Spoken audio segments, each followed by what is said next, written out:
All right, this is Lambo's Board of Sports, featuring Sideline Sports Network, featuring the Big Brother. We are talking about Kansas State football, who won the Big 12 championship last year against TCU, who went to the national championship. Now, I understand it's a new year, but we don't talk about Kansas State enough. Like I said, in the recruits, as far as when you search by conference, you don't really see them in the top 100. But as the conference in the Big 12, they're ranked. They're ranked like 16. They only have 7 commits. They have 0 5-star players. They have 0 4-star players. But they get plenty of 3-star players. They have 7 3-star players. So they figure out ways to win. They gave certain teams in the Big 12 problems in the past.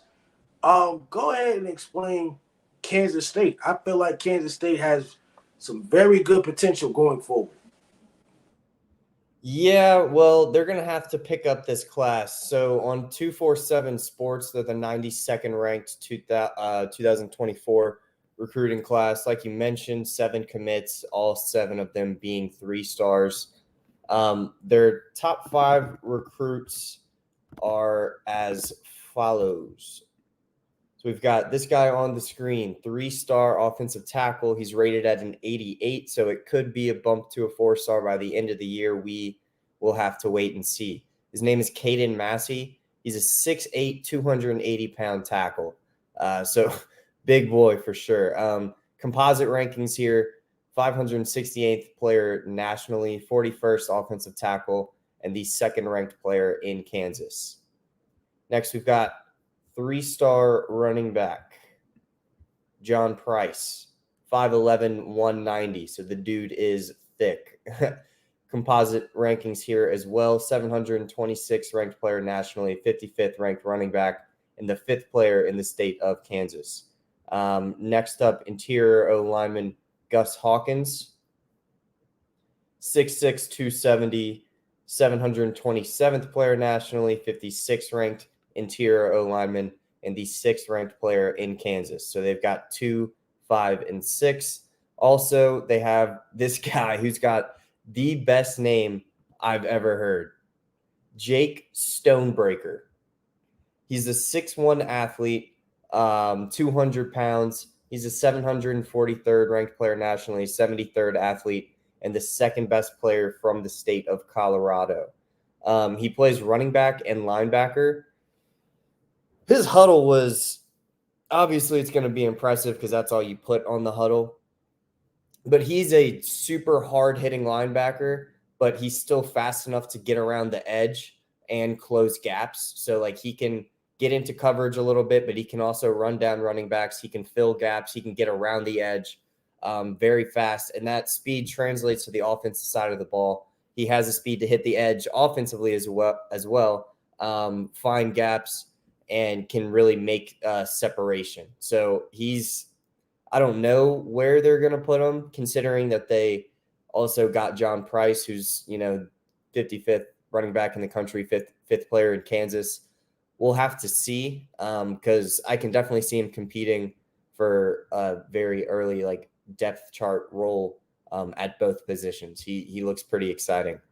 Next is a 3-star quarterback, 87 overall ranking, so he could definitely get bumped a little higher. Blake Barnett, 6'2", 205, 829th ranked player nationally, 51st QB in the country, and the number 3 player from the state of Colorado. So not the deepest states, obviously, Kansas and Colorado, when it comes to football recruiting, but they've got 2nd player in Kansas, 5th and 6th, and then they've got the 2nd and 3rd player from Colorado.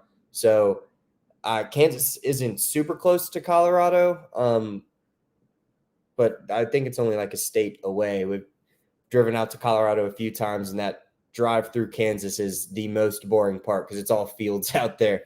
But that's another story for another day. They're competing for a 3-star linebacker, an 89 ranking right now. So he could definitely, with 2 good games, be bumped up to a 4-star. Michael Bognowski. I don't know if I said that right, but we will move along. 6'2", 205, 398th ranked player nationally, 38th linebacker, and the number 1 player from Kansas. The issue is they're competing with Kansas and Oklahoma, who obviously Oklahoma is a storied program. Kansas is on the come up. They're currently ranked right now. But the crystal ball is still leaning towards Kansas State. So I think, they could get it going in the right direction, but it's hard to really have an opinion on a class that's only 7 players deep. They also have a lot of old dudes, in their starting lineup in the depth chart. It's their offense is 1, 2, 3, 4, 5, 6 seniors out of their 11 starters. 1, 2, 3, 4 juniors as well. So that leaves 1 underclassman on the starting lineup. So they're going to have to get guys to fill in those gaps. It's hard to say that they have well in this one just because they've only got 7 players and they're all 3 stars. Granted, a couple of them could get bumped, but they're going to have to really get going on the recruiting trail if you can look at this as an encouraging sign. Yeah, well, like I said, Kansas State has been consistent. Last year they were 10-4. They lost in the Sugar Bowl to Alabama. By the way, their head coach, Chris Kleiman, he's done some great things. I know y'all heard about North Dakota State. He was a former head coach from North Dakota State. When they had Carson Wentz and y'all thought that Carson Wentz was better than Dak Prescott, but that just never was the case, okay? He was injury prone, he was hurt, but that's a different subject for a different day.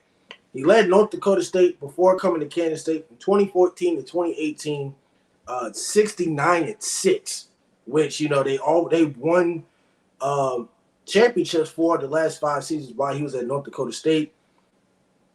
This year, they're 3-1. They should be undefeated. They lost to Missouri, so that kind of stings a little bit when you lose to Missouri. So that's just not a good sign of things as well. But Kansas State has very good potential. They do have a chance to win the Big 12 conference again. They do face Texas, I think, later in the year and all this other stuff. But they got to settle the recruiting, man. They got to step it up. As of right now, his tenure at Kansas State since 2019, he's 33-21. They only had a losing season during COVID, which everybody did, but he's had consistent winning seasons, so we can't complain. So Kansas State is very small, not small, but just the roads and a lot of green grass, not really too much. But Kansas State is winning football games consistently, so we like to see consistency of football programs. So that's a great thing. Next episode of Lambos Water Sports, I'll be talking about the number 1 team in the nation, Georgia. Yes, Georgia is back-to-back national championships. They beat TCU last year. The year before, they beat Alabama. They got some good recruits. Is Georgia the standard of Alabama? Is Kirby Smart the dynasty? Is he better coach than Nick Saban? I mean, we are going to get in depth of this one. I am, because Georgia always impresses me recruiting-wise. And there's no reason why we should doubt Georgia or put your money against them. And I will keep rolling with Georgia. Maybe until they play Alabama again or until they give me a reason to lose. In the last 2 years, they only lost 1 game, so they hadn't given me a reason to lose. So that's next in Lambos Water Sports. Go ahead. Yeah, I wanted to correct something I said earlier. So I know that Kansas and Colorado are bordering states, they're next to each other. I was saying when they're not super close, as in Kansas is freaking massive. It is a very large state.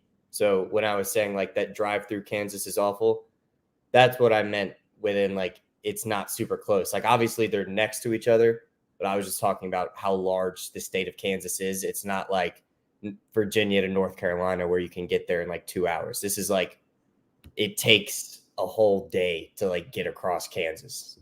So that's what I meant. Yeah, that's all right. In the next episode, we're going to get into Georgia football. Will Georgia be the standard? Will they win a national championship for the 3rd year in a row? I'll talk about that in the next episode of Lambos Water Sports. We will catch you in 5 minutes. University of Georgia.